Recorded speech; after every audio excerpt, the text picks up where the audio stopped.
जैसे एक वो कहा जाता है कि बच्चों को सब कुछ मत दो, उनको स्ट्रगल करने की आदत होनी चाहिए, सब कुछ मत दो। मुझे ऐसा लगता है कि मेरा perspective, I don't know it's right और रॉन्ग, कि जब हम कर सकते हैं तो हम क्यों ना करें। जस्ट बिकॉज उनको कल को स्ट्रगल करना पड़ेगा, हम उन्हें आज ही स्ट्रगल करने दें कि हम भी तुम्हें नहीं देंगे, तुम स्ट्रगल करो, क्योंकि हो तुम्हें आगे के स्ट्रगल के लिए रेडी रहना है। मतलब ये मेरे अंदर एक थोड़ा कॉन्फ्लिक्ट रहता है कि इजीली क्यों ना दें, जब हम दे सकते हैं कोई चीज इजीली बच्चों को, तो क्यों ना दे।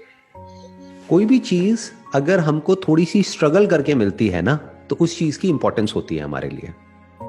फॉर एग्जाम्पल, आज की डेट में क्या हो गया है, अभी तो आपकी बच्ची बहुत छोटी है, जैसे जैसे बड़ी होगी ना, आप देखोगे बहुत सारी वीडियो गेम्स आ गई हैं बच्चों के लिए। उसमें क्या होता है, वर्चुअल बक्स होते हैं।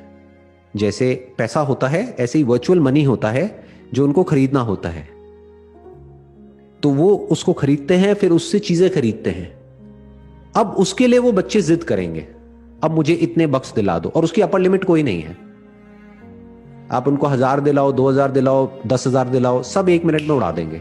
क्योंकि साइड बाय साइड वो अपने कुछ यूट्यूबर्स की वीडियोस देख रहे होंगे जो वो गेम खेल रहे होंगे, और उसमें वो दिखा रहे होंगे, देखो I have spent $1 million on this this this this. तो उसकी कोई लिमिट ही नहीं है। इनफैक्ट जहां तक आप कमा रहे हो उससे बहुत ज्यादा वो बच्चा खर्चने के लिए तैयार बैठा है। अब क्या करोगे उस वक्त, सोचो। अब सही डिसीजन क्या होना चाहिए? अगर आपने ये आदत डाल दी उस बच्चे की कि बिना मांगे सब कुछ मिल जाता है, तो जब आप उसको मना करोगे उसके लिए, तो क्या वो बच्चा समझेगा? इसलिए कई बार बच्चे को ना सुनने की भी आदत होनी चाहिए। बहुत जरूरी है ये। आप दिला सकते हो, बट आप फिर भी नहीं दिला रहे हो, just to break that chain of yes. कि बीच में एक नो आया, उस चेन को ब्रेक करना बहुत जरूरी होता है, ताकि बच्चे को ना सुनने की आदत हो। नहीं तो जब वो बच्चा बड़ा हो जाएगा और फिर किसी भी चीज के लिए आपने मना किया, तो वो रिवोल्ट करेगा और वो बच्चा आप ही के अगेंस्ट हो जाएगा। वो प्यार नहीं करेगा, वो नफरत करेगा।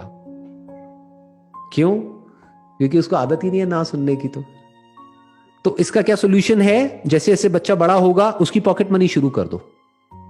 तो उससे क्या होगा, उसको पैसे की इंपॉर्टेंस भी समझ आएगी। उतना ही दो जितना जरूरी है उस एज के लिए, उतना नहीं जितना आप अफोर्ड कर सकते हो सकता है आप महीने का, आप और आपके हस्बैंड मिल करके मान लो 5 लाख रुपए महीने का कमाते हैं। अब बच्चे को आप 50,000 दे सकते हैं क्या? एक 6-7 साल के बच्चे के लिए 50,000 रुपए महीना अच्छा है? नहीं ना।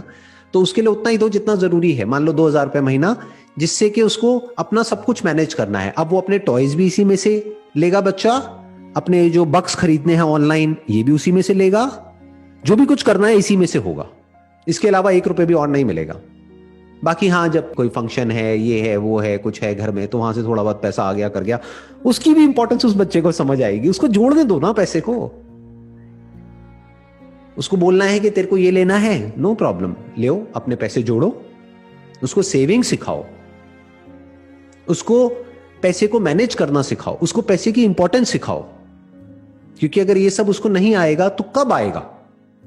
इसी को कंडीशनिंग बोलते हैं। इसीलिए मैं कहूंगा कि जो मिडिल क्लास में जो कंडीशनिंग होती है, I am basically from a middle class background, जो कंडीशनिंग होती है पैसे को लेकर के, वो एक मायने में बुरी होती है, लेकिन एक मायने में बहुत अच्छी होती है। क्यों? क्योंकि हमको पैसे की इंपॉर्टेंस पता होती है। हमको ये पता है कि पैसा मतलब क्या, कि जब वो 10 रुपए मिलता था मेरे को, तो वो उसकी क्या इंपॉर्टेंस होती थी वो मुझे पता है। राइट। कि जब आता था तो मैं कैसे उसको सेव करता था, कैसे अपनी गुल्लक थी उसमें पैसे इकट्ठे करता था, फिर तोड़ता था, फिर उसमें से कुछ लेता था। तो I understood the importance of money at a very young age. तो आज भी मेरी कंडीशनिंग है, आज अगर मेरे को खर्चना है तो आई ऑलवेज लुक एट कि इसकी वैल्यू है या नहीं है। ये नहीं कि मेरे पास में है तो सही, ले लो ना, क्या फर्क पड़ता है, ऐसा नहीं जी। ऐसे अगर आपका बच्चा सोचने लग गया तो बहुत खतरनाक सिचुएशन में आप चले जाएंगे। स्पेशली आप तो अब्रॉड रह रहे हैं, वहां पर तो आप जितना भी कमा रहे हैं, आपसे ज्यादा कमाने वाले आपके आसपास में बहुत होंगे। तो अगर वो बच्चा इस तरीके से जीने लग गया कि मेरे माँ बाप तो मेरी सारी ख्वाहिशें पूरी करते हैं, तो एक ना एक दिन एक ऐसा पॉइंट आएगा जब जा करके आप अटक जाओगे। जैसे आपकी बेटी है, वो जब बड़ी हो जाएगी वो कहेगी मेरे को तो ये वाला मॉडल चाहिए, लेटेस्ट जो मोबाइल फोन का आया है ना। आज भी जो फोन्स हैं वो 1-1.5 लाख के तो आ ही जाते हैं, हो सकता है उस टाइम पे 5-5 लाख के भी फोन्स आ जाएं। तो उसके दोस्तों के पास में हो, अब वो आएगी आपके पास में, मेरे को ये 5 लाख का फोन चाहिए। प्लस वो आएगी कहेगी मेरी फ्रेंड के पास में ये वाले शूज हैं, LV के शूज हैं, मुझे भी चाहिए। तो कहीं तो ना बोलना पड़ेगा ना। तो उसको ना सुनने की ये जो आदत है ये अभी से डालनी पड़ेगी, तभी आगे जा करके उसको बहुत बेनिफिट होगा लाइफ में।